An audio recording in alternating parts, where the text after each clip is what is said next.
es saludable. O sea, al deporte.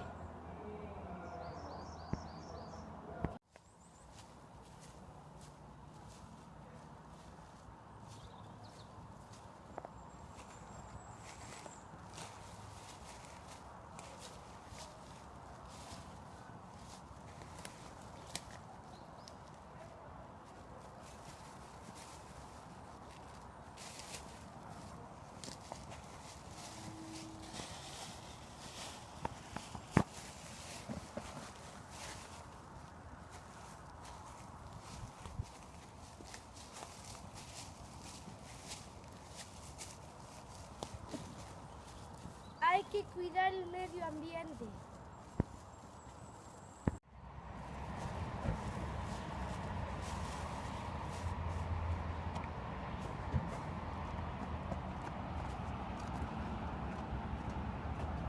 Hay que reciclar para no contaminar.